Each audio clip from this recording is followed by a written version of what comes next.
Hello, easy സിംസിലേക്ക് സ്വാഗതം. പാനിൻ്റെ seat ഭാഗം ടൈറ്റായി അനുഭവപ്പെടുന്നുണ്ടോ? എന്നാൽ ഇതുപോലൊന്ന് ചെയ്തു നോക്കൂ. ത്രികോണാകൃതിയിലുള്ള 2 വെട്ടുകഷ്ണങ്ങൾ എടുക്കുക. അതിൻ്റെ 2 വശങ്ങൾ 5 ഇഞ്ച് വെച്ചാണ് ഞാൻ എടുത്തേക്കുന്നത്. ബാക്കിയുള്ളൊരു വശം അതിൽ കൂടുതലുമുണ്ട്.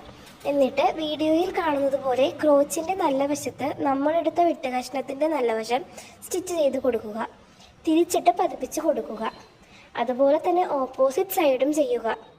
ഇതുപോലെ തന്നെ പാൻറ്റിൻ്റെ മറുവശത്തെ ക്രോച്ച് ഏരിയയിലും സ്റ്റിച്ച് ചെയ്യാൻ മറക്കരുത്. നിങ്ങൾ സ്റ്റിച്ചിങ് അറിയുന്ന ഒരാളാണെങ്കിൽ വീഡിയോ കാണുമ്പോൾ തന്നെ നിങ്ങൾക്ക് ഇതെങ്ങനെ ചെയ്യുന്നതെന്ന് മനസ്സിലാകും. ബിഗിനേഴ്സിന് ഈ വീഡിയോ മനസ്സിലാക്കാൻ കുറച്ച് ബുദ്ധിമുട്ടുണ്ടായിരിക്കും. 1 മിനിറ്റുള്ള ഷോർട്സിൽ നമുക്ക് ഇത്രയും കാര്യങ്ങളാണ് ഉൾപ്പെടുത്താൻ സാധിക്കുക.